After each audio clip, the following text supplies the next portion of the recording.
And this is where I bring in 9/11. We were talking earlier how we were gonna get this in here. We were talking about how we were gonna weave in 9/11 to this. Please note, for maximum picture quality, it may be necessary to adjust the tracking control on your VCR.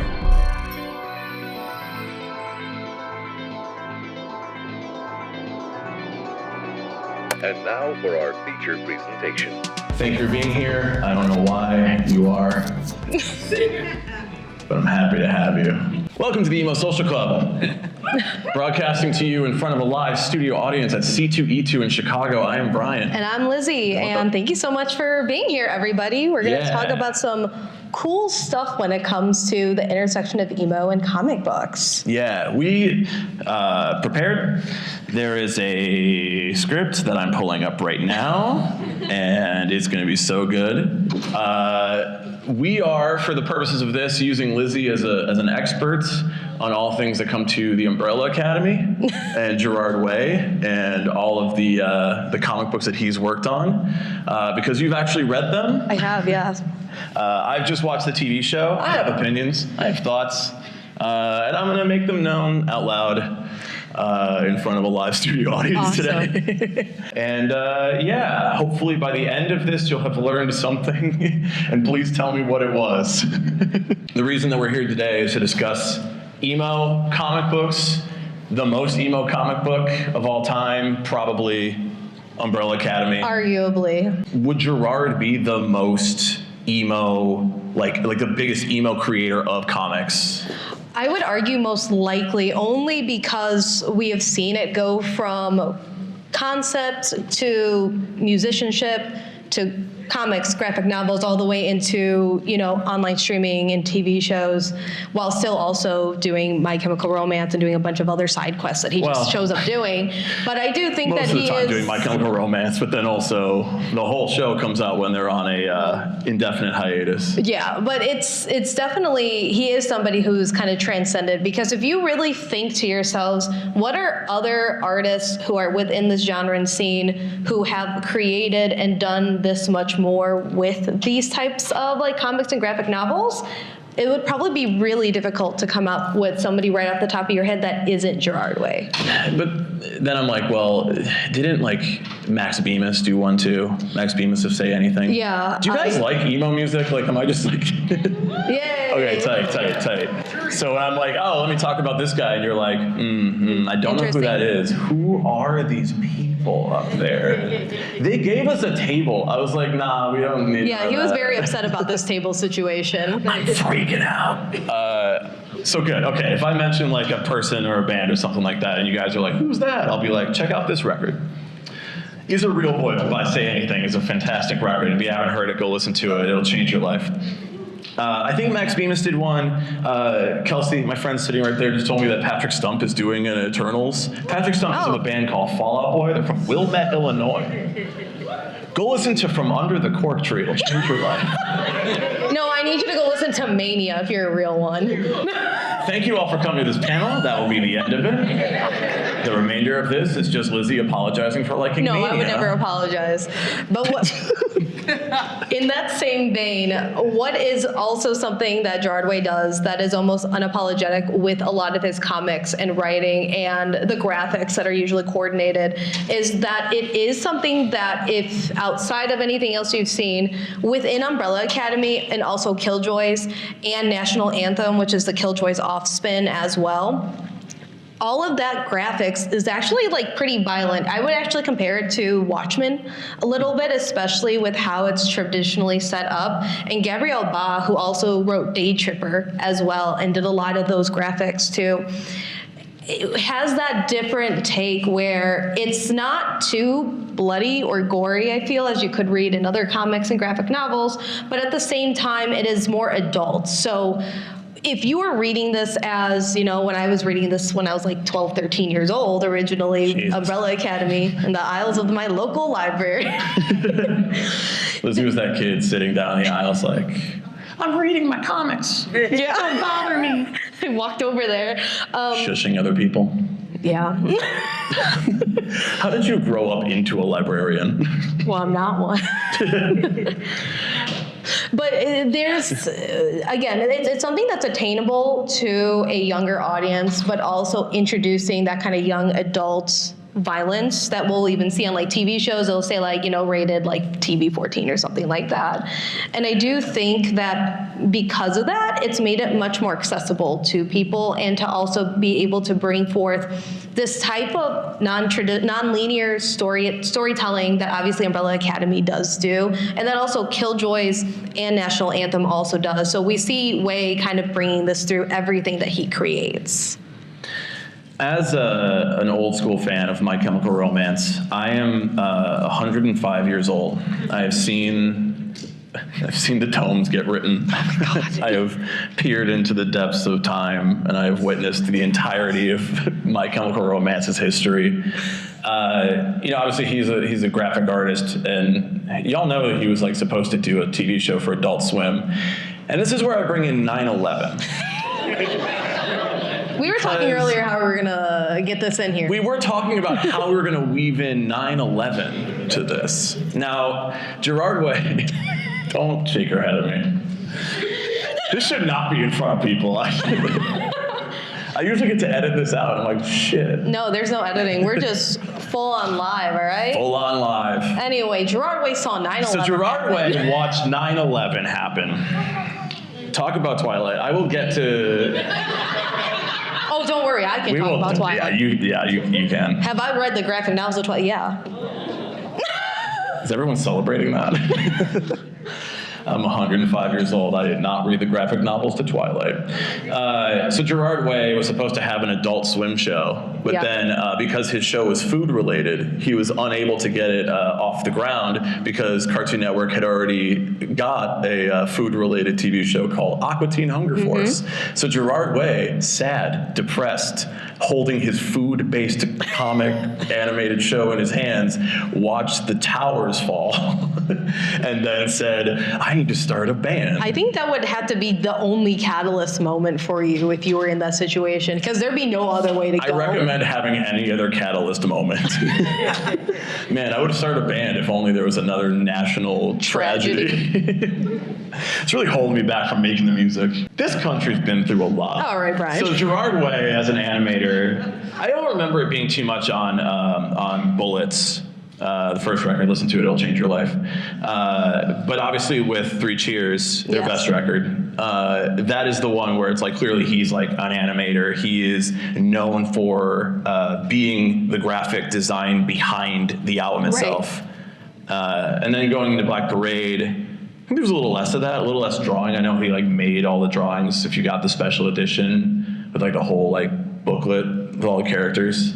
And then supposedly a storyline with it. Well, here's the thing. When it comes to Black Parade, when they were basically making Black Parade, Gerard Way was also working on Umbrella Academy. So he's shifting more. There's obviously storytelling in the Black Parade. And I think that there's a lot of contrasting elements that do come into play between the Black Parade and at least Apocalypse Suite, which is the first Umbrella Academy graphic novel to be released. Because when we look at the different thematical elements there, if we look at Black Parade, we see a lot of grief, sorrow, regret, kind of like processing and acceptance. And we also see that on the flip side with a lot of these different characters as well in Apocalypse Suite, especially because that's where we see Vanya, which is the violin girl. And it transcends a little bit differently into like the TV show with how they've kind of structured that storyline. But we see a bunch of kids who are in a really weird situation. They're grieving. And they're grieving and trying to like understand like why did their sister just like up and leave? They see her again, they're processing it, they're angry, they're mad. You know, the 7 steps of grief, the whole Adult Swim thing with the giraffe sinking into the mud, you know, it's the whole thing. What? Oh, that was not a universal experience. Let's explain it. Yeah, no, so that little Adult Swim short, and it's just a giraffe sinking into a mud pit, and he's like going through the 7 stages of grief. Then he's like, I accept I'm gonna die, and he's so tall he hits the bottom, and then he just doesn't die because he's just stuck there forever because he's a tall giraffe. How did this impact you directly? Well, there's no one here. This is just me and you. Wow, that's crazy. But I think you go through those steps of grief, and being introduced that in high school sex ed to learn how to process grief. What? It's a whole thing. I don't know, No, man. hold on. Guys, we have to fill an hour, and we're going to fill that hour. What? They showed it to me there. I don't know. It's the school systems. What? Western What goes on suburban in school schools? systems. Is anyone else here from Naperville? Can you explain what's wrong? What the fuck happened out there? I'm sorry to the kids. They're learning too much. I can't believe it. Okay, so being that he was working on Umbrella Academy at the same time that he's working on the Black Parade. Now, the Black Parade was supposedly this concept record. It was high, he cut his hair all off and dyed Bleach white, and, yeah. and pretended he was this character of the patient and all that stuff. And like I over the time since the Black Parade came out, I look back at it and I go, what is the story here? What is the story of the Black Parade? Now, that could be so many different things. We know it's involving the patient going through death, and then after in death, going through the motions of like what I did in life, why am I here, being in purgatory, etc., and so on. Yeah. And that's kind of what that is in that essence. It's not as like crazy as you could compare it to like the Three Cheers or Killjoys on Danger Days, for example, where that's much more elaborate on both ends, I feel, with those lores. But I think Black Parade was also way more attainable for a general audience, where I could also see the TV version of Umbrella Academy being much more attainable for a general audience as well, by the way that they reconstructed things and made it more normal, quote unquote, as much as you can. Sure. Like, what is Teenagers about? It's the worst song on that album. Guys, Teenagers is the worst song on the Black Parade. I know it's a single. I know a lot of people listen to it. You don't have to stay, I understand. Thank you for coming. So, Teenagers is the worst song. The second worst song is Famous Last Words. No, that's incorrect. And the third worst song is Disenchanted. Mikey, I wish you well out there.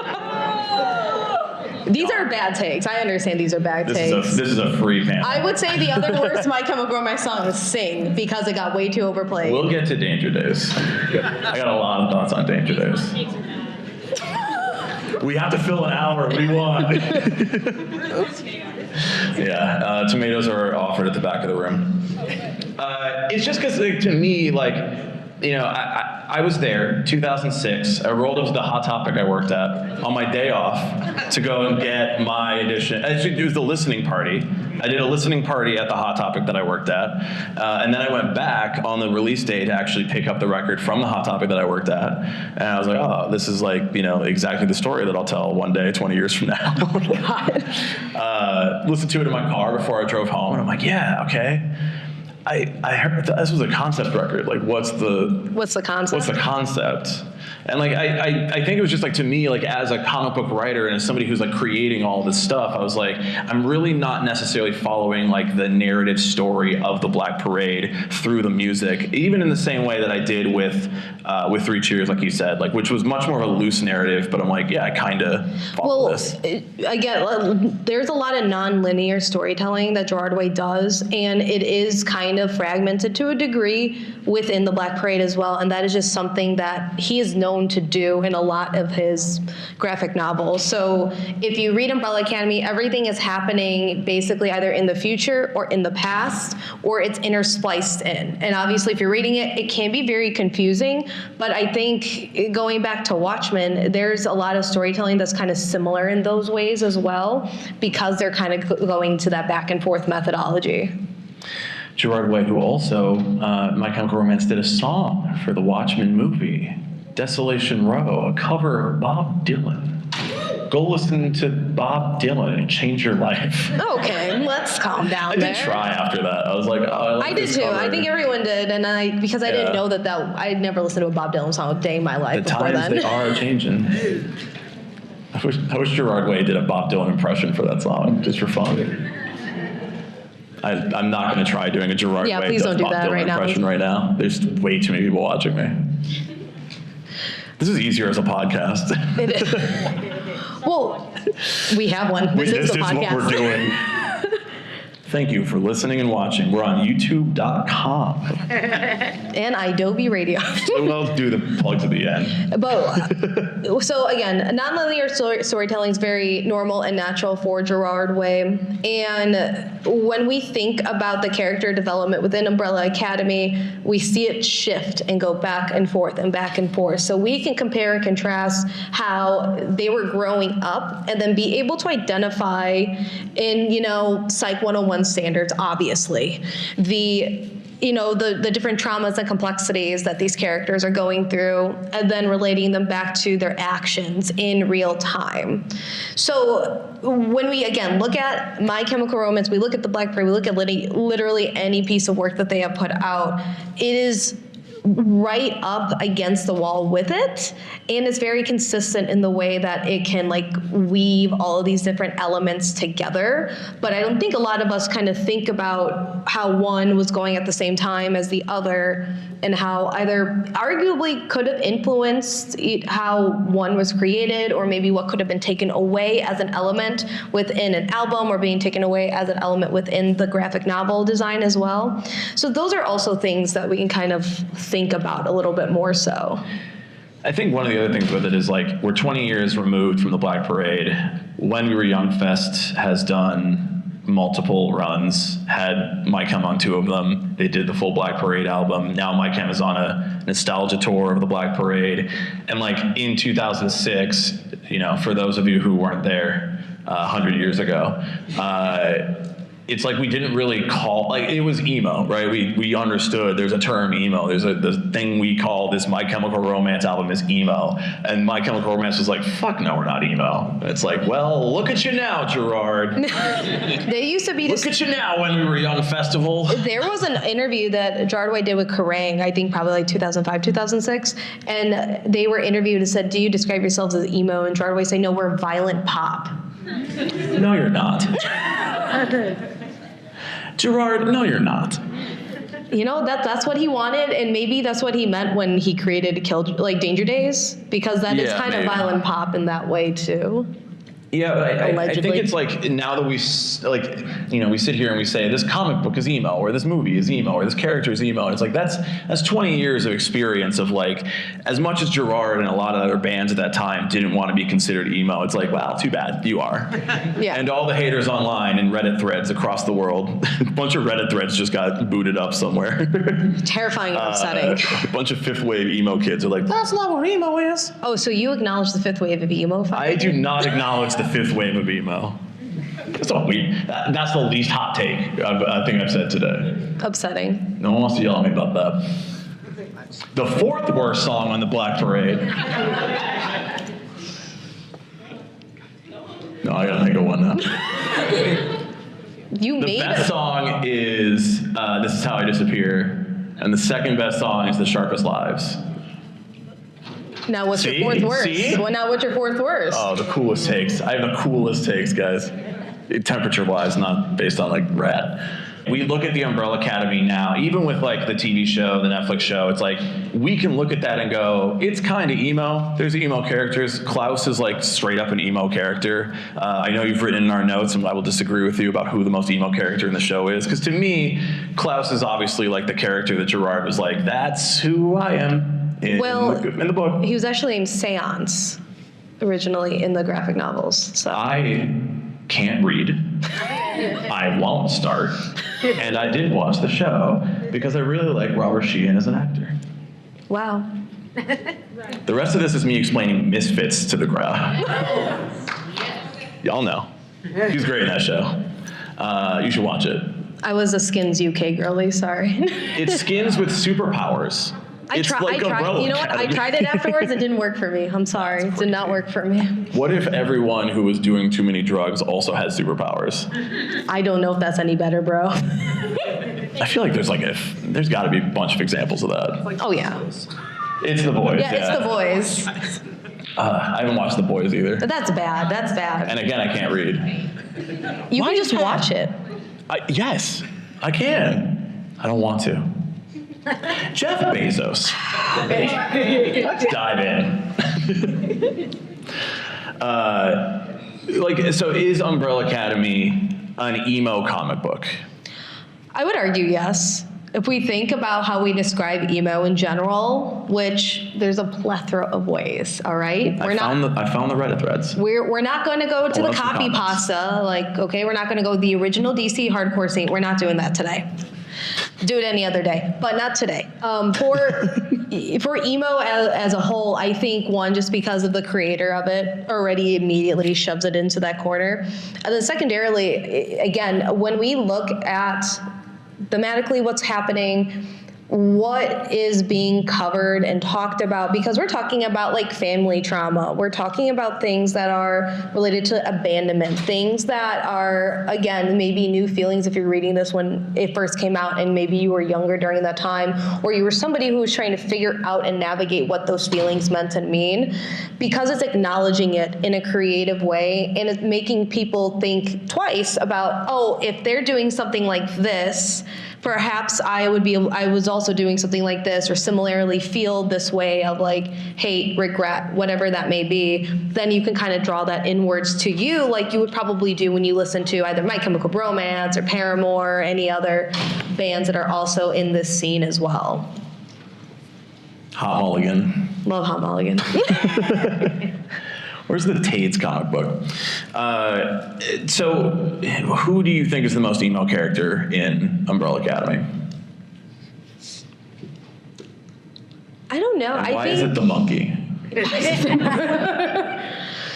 I don't know. I would say probably, you know, when I was younger, I would say Rumor, just because of the way that her character was constructed in the novels for so long. But after everything, and then like also the TV show coming into play, I do think that it has to be more Vanya, because she has kind of gone through this wave of roller coaster of emotions that I think a lot of us would have probably felt with being, you know, othered in one way or another, whether you were just the weird kid who dressed weird in school, if you're somebody who's queer presenting or queer in general, anything of that nature, that is going to kind of lend to it. And I think with Elliot Page also being in the series, playing Victor Vanya during this time, I think it lends a whole different type of lifestyle, especially, spoiler alert if you haven't watched the majority of the seasons, when Victor is leaving a different timeline from like a happy life and a family to go back and save his family. It's, you see that regret, and then you see a lot of that resentfulness and remorse kind of go into it as well. Because I think that when we make it real into real world situations, that any of us, obviously we're not time hopping, okay? We're not time hopping unless you're like some, you know, crazy time travever. I don't know, good for you if you are. I had a few beers. Okay. Not today, but in my life. Meta-modernism. Anyway, Every time I have a few beers, I become a meta-modernist. okay. It's a really cool way to hang out with the boys. I am no fun at all at parties. Absolutely not. There's, again, like when we have all these different like real world things happening in such a supernatural territory, it humanizes these people to where we can also just find some type of comparison within ourselves with it. Because I know when I was like younger, I would try to understand my own processes of like grief and anger and all this other stuff, because I didn't really know how to. So not only just reading graphic novels, but reading and doing a lot of like research in general really helped solidify that in me. And if I didn't have some of these graphic novels and books and novels that I could just say, I understand what they're going through to some extent, because I see me in them and it's making me understand more about myself. And I do think that not only just an Umbrella Academy, because if you read National Anthem, which is the Killjoys offshoot that is in the Killjoys world but does not actually directly involve like Gerard Way or Mikey Way or any of their characters in it, there's also that of basically, again, being othered. You want to be able to stand against what conformity is. You want to stand against the man and be able to kind of fight your way to the top / just to have like a normal one. And again, I do think that those types of ideas being presented and being represented in over the last few years, because Danger Days came out in 2010, the Killjoys novel came out around the same time, and National Anthem came out, I think, like 2012 or 2013. It could have even been later. But we see the consistency in the way that Gerard Way is constructing his worlds. And I think at the end of the day, it does just relate back to his overall thoughts and ideals of we've always been whomever we is classified to be for him or you as these different people for one reason or another, but we have to continue to kind of fight in order to get ourselves into this realm of normalcy and to be able to be accepted and to be visible as everybody should be. So I think that in that way, we have Gerard Way kind of being like this kind of ally and purveyor of just being aware of your emotions, but also being able to place yourself into a society where everyone is accepted too. Nice. We'll let that sit for a second. It's like all I had at that time was the music, right? And it's like, oh yeah, hell yeah. Thank God there's like somebody who's talking about my feelings that I'm having and putting it into this rock opera with like a few good songs on it. Wow. Yeah, I can't stop it. It just comes out of me. And I guess like, yeah, I think in that way of like looking at like the emo music and like what emo means as like, you know, a kid who goes to concerts, goes to Warped Tour, goes and experiences like the live experience, the bands, the playing music, singing it, meeting the artists, and like having this community around it. I think it's interesting that you also had that with a graphic novel side of things, and you had that with like how I think that like the idea of like the lyrics of the Black Parade, which like may not tell like a coherent story to me, having something that is a long storyline of the Umbrella Academy, getting at some of the similar themes of emo music and emo stuff is like a nice like addendum to all of that stuff. I suppose there were books like that before, but again, I don't read, and I like when there's pictures. It's kind of crazy that like graphic novels didn't exist before like the 2000s for Brian. I don't think so. Wild. When did Batman? No. Can anyone answer when did Batman? 1980? Damn. So like 3 years after I was born. Mike left. He's the only person that in this world that's older than me. Let's talk Danger Days, the second best My Chemical Romance record. Woo! He's right. 3 Cheers, Danger Days, The Black Parade, Bullets. No, that's wrong. That's wrong. No. We got Bullets. What's your favorite? We got Danger Days, Three. so What's your we got favorite 3 song Cheers. on Bullets? 1, 2, 3. No. Yeah, that's what I fucking thought. Yeah, that's what I. The 9/11 song. Thank you. I like that one where he's like 9/11 happened. Then you want to start a band, invent Twilight for some reason. Listen, if 9/11 didn't happen, we wouldn't have My Chemical Romance. We wouldn't have Twilight. We wouldn't have this entire Tumblr core era girly pop. Have we gone too far? No, we have not gone far enough, actually. All right. Who's to say? Who's to say? Who's to say? I'm letting the youth take this one with them. I think Dakota Johnson is a fine actress. 50 Shades of Grey is also because of it. We don't talk about that. I don't talk Oh, I'm about so that. sorry. I'm so sorry. You didn't write fan fiction on fanfiction.net. You don't understand my lore and culture. We have 30 more minutes to fill. Why don't we go ahead and dive into your No, fan we're not. fiction? We're going to talk about Absolutely not. I have it right here. My AMVs will also never be uncovered. Oh, guys, we have so much time to fill. Thank you all for being here and hanging out with us. We are going to read Lizzie's fanfic for the next 30 No, minutes. we're not. You mean what 14-year-old Lizzie wrote? It's called about. All right. Oh. Can everybody please email me their fanfiction right now? This is on rails, Well, actually. you know there's like Danger Days. There's fan fiction for everything. Danger Days is My Chemical Romance fanfiction. Well, but it's more fan fiction. I'm just going to hint at my age. I'm never going to say what it actually is. I'm 300 years old and also somehow timeless. I was at a bar when I got the news that My Chemical Romance broke up, which means I was of age to drink.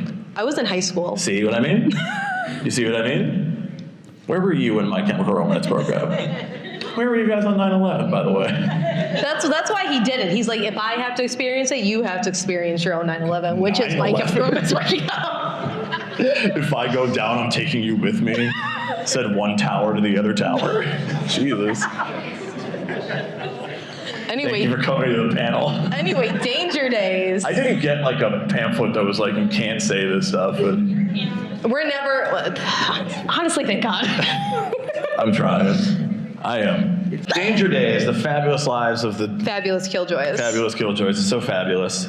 The second best My Chemical Romance record, which deserves a lot more people to like and enjoy this album. It's fantastic. And in the same way of like Three Cheers, there isn't like a clear, defined narrative in the music, although there are like a lot of themes, there are characters, there's costumes, which I think was one thing that was definitely missing from a lot of like the My Chemical Romance like lore of the Black Parade side, you know, where every time they have a new era, it's like, let's actually have costumes and make all the music videos like there's the villain and there's the heroes and there's this character of the child and all that stuff. It's like, okay, cool. I don't know what the fuck's going on, but I like what I'm seeing. I like the look. I like the... Do you like well, and I think that this was a time and era that not only My Chem was releasing kind of like companion comic books along with it, but a lot of other bands started on this like comic book train too. If anybody likes Within Temptation, they started to also have their own graphic novels.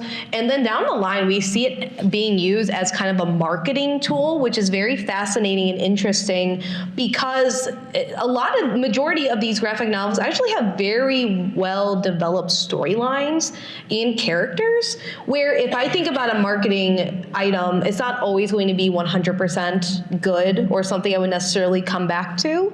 But for this, it's like they decided to actually put everything into this marketing budget, into this comic book, rather than doing anything in a traditional method. Have they considered short form content for TikTok and Instagram Reels? Just saying. Terrible. No, we want physical comic books available at a show near you. Yeah. What's a Within Temptation album that would change their lives? The Heart of Everything. Oh yeah. Middle school me really was on that one. So I was at a bar. I time traveled to a bar when all these things broke up. I'm like Dr. Manhattan, like, I'm at a bar in Wicker Park. My Chemical Romance. Also, he's never read Watchmen. I have read Watchmen. It's the one that I've read. He's lying. He I said I read doesn't, he the doesn't know best how to one. read. Frankly, Watchmen might be like the best comic book of all time. It is. Like, frankly, that's it. It is. Oh, okay, we're all in agreement on it. I stopped talking about My Chemical Romance, and everybody's on my team. Because you have bad taste. Anyway, I'm gonna rank Panic at the Disco records next. Talk about Ryan Ross. I will talk about Ryan Ross all day, every day. No. But only in comparison to Brendan Urie. My hero, my hair inspiration. Yeah. Yeah. A lot of people in the audience are like, oh. Like, oh yeah, that makes sense. He's like if I bought Brendan Urie at Target. Oh. Timu Brendan Urie. He was DJing one night, and there was these girls next to me because he was dressed up for Halloween as Brendan Urie from Panic at the Disco during Death of a Bachelor era, for the most part. And these girls next to me, you were giving Death of a Bachelor. I bought it to be in Fever era. You were Death of a Bachelor. Fever is the best Panic at the Disco record. Talk about Ryan is from. All right, let me talk about the second best. It's Pretty Odd. It's Vices and Virtues. It's Vices and Virtues, but Pretty Odd's number 3. It's Vices and Virtues. Pretty Odd's a really good fucking Anyway, record. there's these two girls were standing near me, and they're like, he's dressed as Alexander Hamilton. And I'm texting him, and I'm looking at him, and he's like... I stopped celebrating Halloween that day. It was really hard. I know. For an emo kid at a pretty comic bad. convention, it's really hard to keep pretty up bad. Halloween. So let's get back to Danger Days, bro. The second best My Chemical Romance record. When the Killjoys' entire story arc, we know that they are on the run. They are trying to basically get rid of and battle against better living industries, which is turning all these people into like black, white, and gray, like versions of themselves that are very like conformed, distilled down. They're worker bees. They're not allowed to step outside of the lines. And obviously, Killjoys are very colorful. They're loud. They're vibrant. They're othered. They have guns, They have guns. laser pistols. So there's a lot of different things that are, again, similar to Umbrella Academy in that way. But there's also going to be something that's different when it comes to the color scheme, because we know Umbrella Academy, we know My Chemical Romance to just be here's black and red. This is your color scheme, a little bit of gray. Now we have pink, we have Gerard Way and like bright red hair. He is wearing a furry helmet. We're not talking about that right now. You can talk about it. I'm not going to. I just set him up and I let you knock him down. We've been experiencing a lot of furries today that we normally wouldn't in a normal day-to-day life. Yeah. Congratulations. He is wearing like a furry helmet though. I mean, kind of. It's And yeah. like, that also is like to me directly correlated to Umbrella Academy with the two characters in, again, for me, who watched the TV show and did not learn to read. Where there's like two characters Yeah. who wear like animal Cha-Cha themed and helmets. Yeah. I don't know why I'm blanking their name. I'm doing Cha-Cha. Unfortunately, you're the expert on this one. Hazel and Cha-Cha. There we go. Hazel and Cha-Cha. The best characters on the show. I love I them. can see that. That's a good Second argument. best character. No. Okay, we're done with that. We're done with that. You go. But within the Killjoys universe and world, we obviously see in the graphic novels what happens after everyone is running away. We see the child going on their own adventure to see what happened to the Killjoys, and also trying to kind of figure out how to navigate life in this desert with a bunch of people they don't know, and also trying to fight back. If we then kind of cross over afterwards with National Anthem, it's in the same world, doing some similar items, but there is kind of like a Gerard Way self-insert with Nick Millington, who is the primary character in National Anthem, and he's essentially dressed as party poison half the time. And it's him trying to go and basically fix a situation that he left. He got programmed by Better Living's industry and then got deprogrammed and is kind of on the run, trying to basically make up for what happened, for what he missed, and trying to help save the society in which he lives in. So again, these are things that maybe we're not all ever gonna do. We're not all gonna save society by driving through and chopping people up. Don't do that. We are not going to do that. This is being filmed and recorded. Don't do that. Can we hit stop recording? I got some shit I gotta say. But with Danger Days, I think it's much more loud about being more of a political activist and advocate compared to other things, especially in Umbrella Academy and any of their music. Because one of the realities that I think a lot of us have seen over the last handful of years, and is that some of these artists that we know and love, we know that they're going to be politically on the correct side of things, but they're not saying anything. Usually it's because of their record labels. And if they were to go out of step, they would lose that money. They would lose those record contracts. Vampire money. Yep, the vampire money.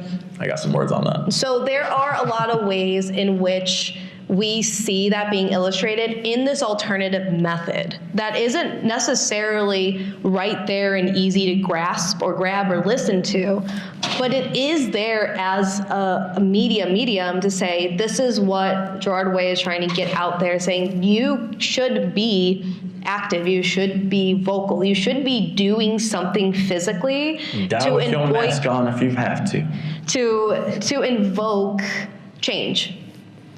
So in that, I think that is still so prevalent right now today. And again, there are alternative methods that a lot of these artists too, who have maybe not spoken out or doing things in junction with other acts who are able to be that vocal, that we can see that's still kind of coming through. And I think it's the most important thing right now in 2026 that we take that sentiment that was from the Killjoys, that was from National Anthem, in that era, even though it's such a kind of slept-on album, a slept-on ideology for this entire world, is that, you do die with your mask on because the only way for you to have change is if you're physically out there. Malcolm Gladwell's small change theory dictates that. Wow. I hope that's the thing that you walk away from this panel having learned, is the Malcolm Gladwell. I don't care about that. This is not that type of podcast. So I guess with Danger Days, like, I agree. I do think there's a little bit more of like this hopefulness to it. I think that the Black Parade is very it's very focused on death, which is obviously a huge emo theme. But I think this record is like, we don't want to focus on that, although there are multiple parts in it where it's like a character has died. Yeah. We got ghosted out on route, whatever. Yeah, I memorized it. But it's definitely much more colorful. There's like synthesizers. It's like also like kind of right before like EDM music really took over. And it's like there's some dancey songs on it where I'm like, yeah, you've never done that before. And it's kind of like watching someone who's made all of this emo shit go, no, I'm done with this emo shit. Like now there's color, there's pops, there's brightness, there's joy, there's like, and not even like just tempo, but like it's like fast and fun and all this stuff. It's uplifting. The only hope for me is you. Like, come on, guys, can I get a come on? Come on. Yeah, you get it. I think the biggest thing that comes to mind is it's because we had this big bright colors, we had being happy, we had being whimsical again. It's joy as an act of resistance. Damn. I'm gonna let that all sit for a second. Let's go. Yeah, I like that. Little snap, little tap taps. Stay with your whole ass chest. Do you think that like, in the context of the comic book, in the context of Danger Days as a record, and in the context of like the 20 years since Black Parade, but obviously like that came a little bit afterwards, like how do you feel like the emo scene and how Gerard Way like created this stuff and the, like the lasting impact of it in the context of going from that like kind of depressing state to like the more uplifting and the more hopeful state? I mean, I think it is kind of going back to, it's like the 7 stages of grief. You're going through acceptance, you're trying to accept what's happening, you're trying to understand it, you're processing it, you're going through grief, and then eventually you're like, what do I do next? You're plotting and planning for the next move. So I do think it's just a natural progression of us as humans and the way in which that we act, react, and want to interact with the world. So I do feel that it is, whether, conscious or not for Gerard Way, going through that and then getting to the end of acceptance and saying, okay, I can't just keep moping around, being upset and internalizing it. I need to go out and do something. If it's gonna, make a mark, not just for myself, but for other people too. Okay, here's the most cancelable take I'll make all day. Jesus Do you Christ. think that Gerard did that? I say this because of the When We Were Young of it all. I say this because of like post-hiatus, or quote-unquote post-hiatus. They've had one song. I don't like Foundations of Decay. Insane. I don't think it's very good. If I wanted to listen to Aerosmith's Dream On, I would. Terrible take. Terrible take. We've almost filled the hour, guys. I'm almost there. It's not for me. I absolutely, it's fine. It can be for you, and that's okay. But I think that like the fact that that's the one song they've released, they've done the reunion tour, they did When We Were Young, and now they're doing the Black Parade as a 20-year anniversary after saying, okay, we're killing off the Black Parade. It's done. Forever again. And on the other side of this, I say, you literally wrote a song called Vampire Money, where after you created Twilight, after you committed 9/11, you created Twilight, and now you're like, I don't want none of that money. And then it's like, we will headline your festival, Las Vegas, twice. Yeah. And we will play our best record. And we will now go on a nationwide tour and a worldwide tour of playing that. And I'm like, is this the act of resistance we wanted from our anti-capitalist kings, My Chemical Romance? I think they lived long enough to become the villain. It in sucks, that sense. man. Guys, just cancel us. I'm going to tell you where to find us so you can block us later. Oh my God. Here we are on the internet, and I'm blocking that account. It's like never again. This Brendan Urie impersonator is pissing me off. Jesus Christ. Right? That's the thing. It's I think that they got wrapped up in the vampire money and the umbrella money and being able to just kind of they can do whatever they want at this point. They all have like I assume good money They for are the most part. happily living their lives, doing whatever they want. Yeah, I mean, I don't really see that many like posts that come from anybody in the band other than Frank Iero that is, outwardly politically his other active or bands. anything. Yeah. Frank Iero is in every single band except his main band. What is he, Anthony Green? Okay, but he's not back in You're Pensy gonna want to Prep, and listen that's to my Anthony problem. Green. He'll change your life. God, Anthony. Anthony should be singing from My Chemical Romance. You know what I'm saying? No. We're seeing Anthony Green next week. Yeah. 2 weeks. Guys, he's gonna be here. Salt shed. See you there. I'm not doing promo for Anthony don't Green. do He's that. fine. Well, you did that on your own. I need a Circus Survive show in Chicago. Guys, listen to Circus Survive. It'll change your life. True. You can skip the one Samson record. It's all right. Actually, Samson's like kind of good. It's taken me a while. 7 years is so good, and it's like perfect, like that, like right in the 2000s emo sound, and you're like, ooh, I just want every guitar to sound like that. I want all the drums to sound like that. Thank you, Anthony Green. Thank you. And then he just left. Like, no, I got better shit to do. And he did. He does. Did. He does. I love him. I hope he doesn't see any of this. We're actually gonna tag him in this clip. One time we were at Riot Fest, and I took some video of him playing with Circus Survive, and I was like, damn, his jawline is just like fucking solid, like sharp. And he reposted it. I was like, no, He knows Anthony. what he has. He No, knows what he Anthony. has. He knows what he has. I wanted my friends to know whose jawline I was admiring, not for you to see it. And we've never spoken because. You're fighting against heteromasculinity in that moment, Brian. You're right, I am an ally.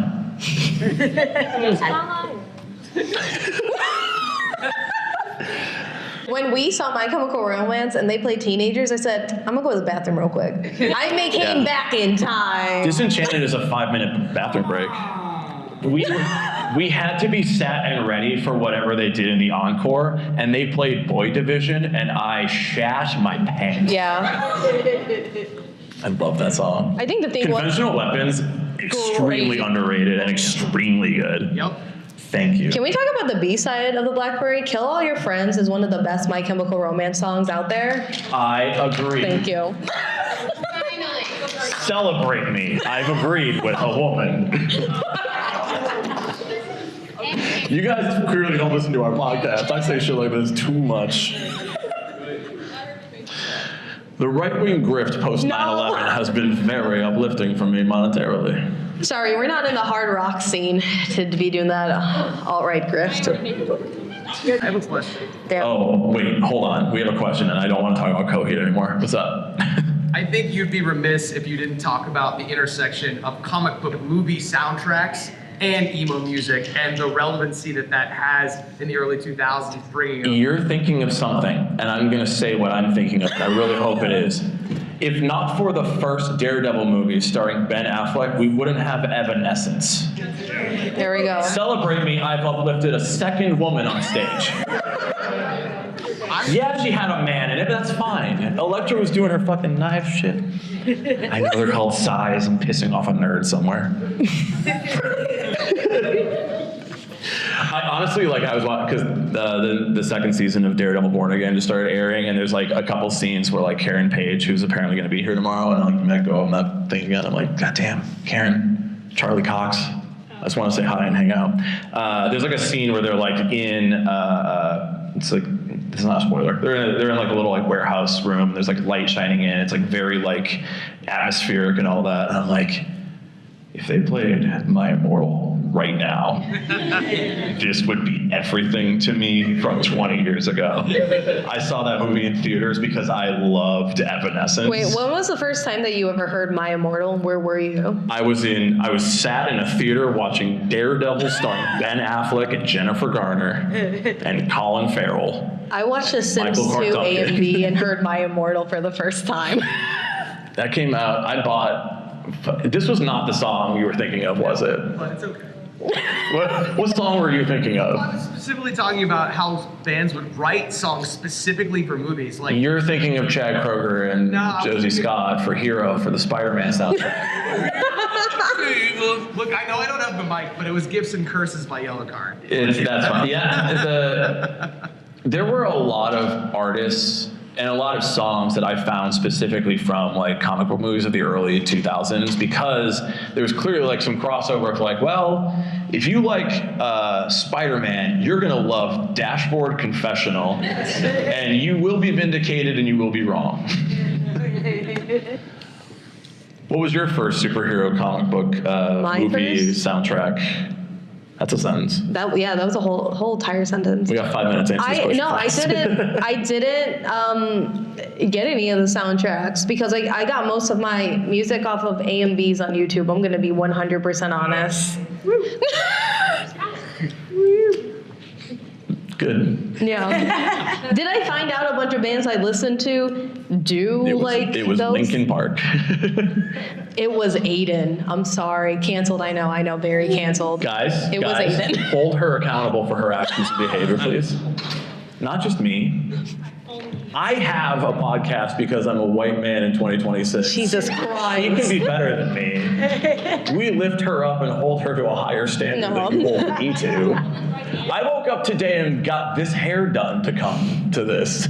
I have nothing going on. Here's the thing. If either of us go down, we go down together, I fear. This sucks. Do not go into business with friends, is what we're learning. We weren't friends when we started this. We were business We associates. will not be friends when we're done with this.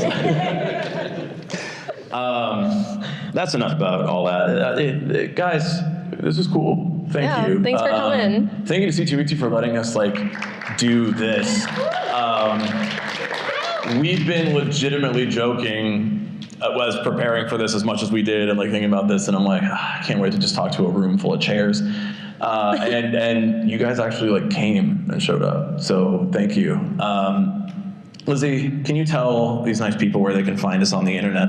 Yeah, we're at Emo Social Club. We're based here in Chicago. You can find us over on our YouTube at Emo Social Club. If you want to see our interviews, we interview a bunch of different bands. We just interviewed the Funeral Portrait before they opened after 3 Days Grace, and we have a bunch of other ones coming out soon. Emo Social Club podcast on YouTube for that. We're also on Instagram at XEmo Social Club. Oh, sorry, regular Emo Social Club, and TikTok is at XEmo Social Club X. Like MySpace.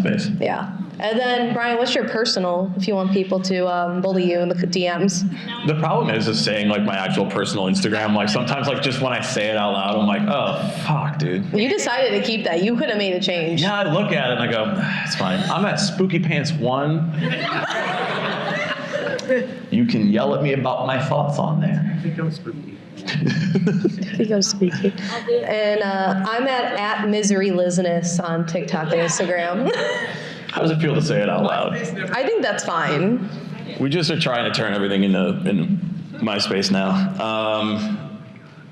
Lizzie, let's leave these people with something to go and listen to after this. What are you listening to right now? What should everybody go and check out? Wow, that's a big one right now for me because I have just been kind of listening to a lot of hard rock, and then I've also been listening to my happy hardcore techno playlist because Cyril's back, so I've been listening to a lot of Cyril and Little Sis Nora. What album would change someone's life by whatever the fuck you just said? Oh, there's nothing. That's all singles, bro. Those are all dance singles. She saw DDR earlier and she's like, oh, I'm a gamer today. Yes. You get me. You all get me. There's Speed something over Beethoven did something to my brain chemistry. I'm really glad that we're in a public room where people can go, yes, I know what Lizzie's Thank talking God, about. because he usually looks at me and then bullies me. I'm the only other person in the room and I don't get it. I've been listening to a lot of I See Stars lately.